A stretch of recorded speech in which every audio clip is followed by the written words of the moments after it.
কাজ করতে পরিশ্রম করতে কোনো লজ্জা নেই। আবারও বলছি, কোনো কাজে কোনো পেশায় কখনো লজ্জা বলতে নেই। আপনি একদিন না খেয়ে থাকেন, হয়তো আপনার প্রতিবেশী, আত্মীয়স্বজন, বন্ধুবান্ধব আপনার একটু খোঁজখবর নিতে পারে বা খাবারও দিতে পারে একদিনের জন্য। দ্বিতীয় দিন যখন আপনি খাবেন না, হয়তো তারপরেও একটু একটু নিতে পারে। তৃতীয় দিন যখন আপনি খাবেন না, না খেয়ে যখন আপনি থাকবেন, তখন একটু একটু আপনার প্রতি অনীহা প্রকাশ হবে, দিতে চাইবে না।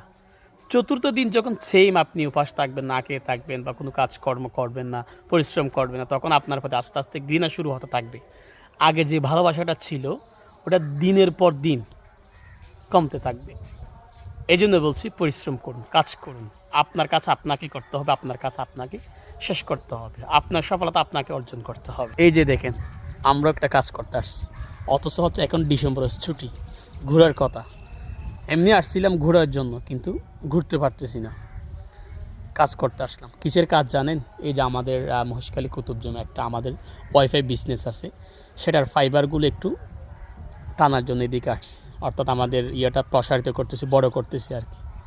সো এই জন্য বলছি, আপনার কাজ আপনাকে করতে হবে, কোনো বিকল্প নেই, বুঝছেন? এখানে লজ্জার কোনো কিছু নেই, এখানে লজ্জার পাওয়ার কী আছে আবার? এই যে এটা হচ্ছে মই, ঠিক আছে?